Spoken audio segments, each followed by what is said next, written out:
today's episode of Feminists Don't Want Equality, and I'm fucking sick of it. Young Butler from the show Real Housewives has filed a lawsuit accusing Federa Parks and Brandon Gladwell of sexual abuse. Top comment: if he didn't want to, he shouldn't have dressed so provocatively. He was definitely enjoying himself. This is a setup.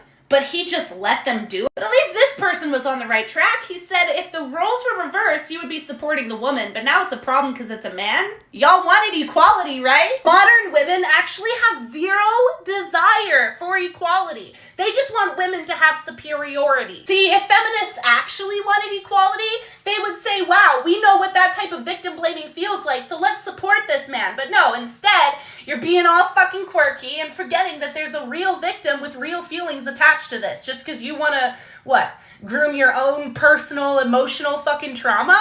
Grow up. Have you ever empathized or thought about how it feels to be a man and have the pressure of pursuing women and risking rejection? Women face rejection every single day in the workplace. They get ridiculed for jobs if they're not wearing enough makeup or if they are wearing too much makeup. There are so many other things, and I think we need to just understand that everybody goes through their own levels of privilege and their own levels of discrimination too. Exemplary diversion at its best. You pose a basic inquiry. Might a lady at any point sympathize with a man's battles?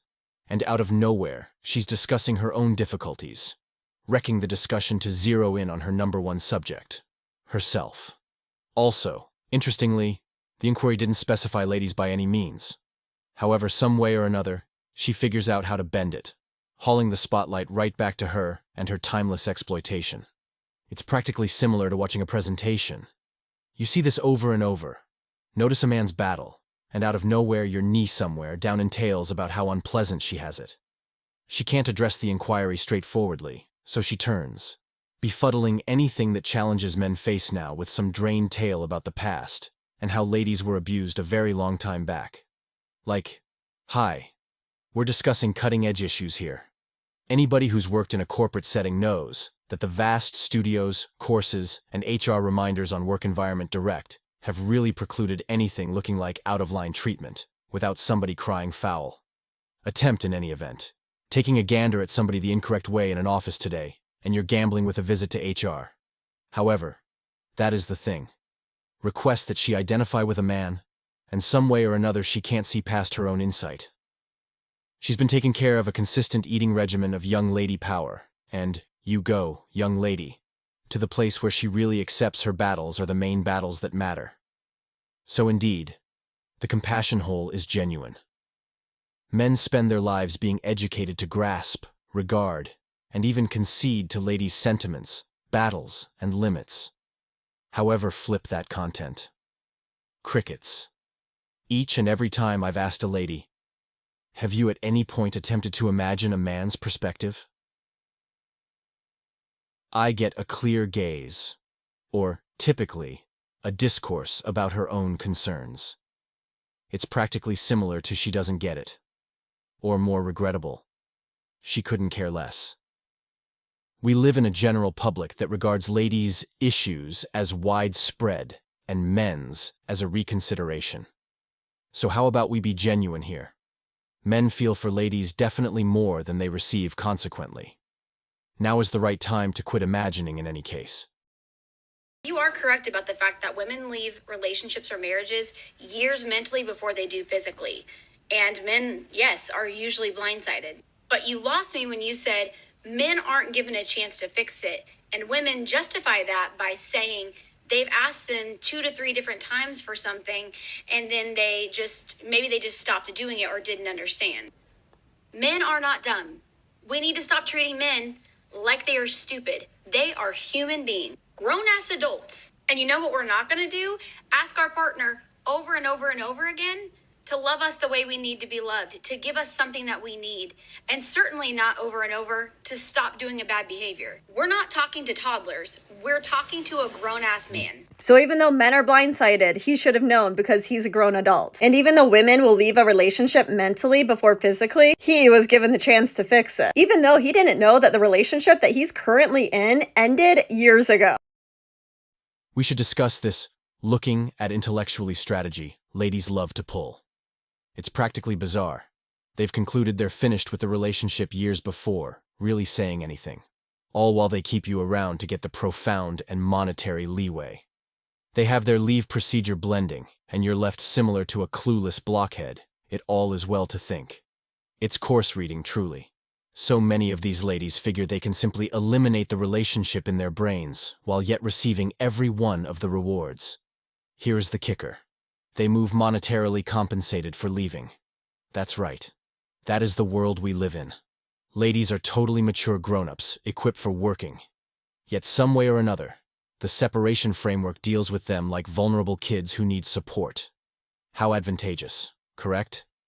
Furthermore, in the event that you've at any point considered attempting and save the relationship by checking in, wanting to settle anything issues are on the table, you get an evasion. You inquire as to whether things are okay. She tosses out a minuscule issue to cause you to feel like you're a contributor to the issue. You work on it perseveringly and learn to expect the unexpected. After 7 days, she has an entire rundown of complaints she's helpfully been minding her own business. Take this person's insight. It's nearly comedic in its remorselessness. To start with, he inquires as to whether anything's off base. She gives him a break. It's simply X. Fix that. He fixes it. Then, at that point, out of the blue, another issue emerges. Really, it's X and Y. Before he knows it, they're separated. And in a last touch of the blade, she concedes she looked at a very long time prior and was simply plotting her exit. So while she's intellectually cutting ties, he's unconsciously as yet being her everyday encouragement and monetary well-being net. The entire routine simply shows how these issues are. They have a fallback, an account, and you're simply one more prop in their leave story. This is MGTOW's best promotion in real life. The more you stand by listening to these accounts, the more you understand. Why put resources into somebody who'll simply change the relationship history whenever she's exhausted? A relationship ought to be a two-way road with responsibility on the two closures. However, present-day connections? It's like venturing into a minefield where the standards just go one way. We should be genuine. On the off chance that you're a man, each and every issue can, and frequently will, become your shortcoming, at last. Furthermore, in the event that there would one say one is, relax, she'll make one soon enough. How many hours do you work, Eric? 60 hours a week. 60 hours a week. And how many hours do you work at home? The same. More. All day, all night. Really? And then you woke up and realised you were dreaming, you mean? Well, my day doesn't end sometimes. What do you mean your day don't end? It don't bloody begin. You spent time on the phone. Mm-hmm. You spent time just walking around the house, up and down. You spent time walking back and forth from a dining table with your kids. I don't know what you do with your hours. But I tell you one thing as a woman, if my husband's working, I do want to make sure that I'm doing what I should be doing at home. And if now I'm making you think about that, because this is the first time I've seen you become emotional, because it's the first time you've even had to sit and think about your actions. You're right.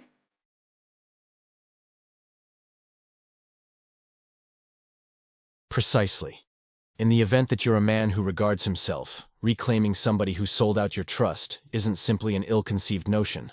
It's giving her consent to rehash it. It's like attempting to remake a wrecked mirror. Regardless of how enthusiastically you attempt, the brakes are still there. What's more, accept me. There's no cherishing more enthusiastically that will mystically change her tendency or make her regard you. At the point when a lady gives even the smallest indication of irreverence, don't attempt to fix it. Don't for even a moment hold back to check whether it was a one-time thing. Leave. Your self-esteem ought to be the most elevated need, not making every effort to keep somebody around who obviously doesn't esteem you. On the off chance that you have minimum expectations and a spine, you won't sit around with somebody who's simply involving you as a profound or monetary brace. Furthermore, better believe it, that is precisely why a great deal of the pleasant folks transform into players. They gain proficiency with the most difficult way possible, pouring all their adoration and dependability into one individual won't prevent her from making them extremely upset. They continue on, track down new choices, and quit worshipping ladies. Because of those heartbreaks, they at long last begin seeing things plainly. Thus, for each hero turned playboy, thank the ones who instructed him that certain individuals simply mess around. When a woman doesn't want you, what the weak man will do is, when a woman rejects him, he'll fight harder. He wants her more. We don't really want a guy that persistent.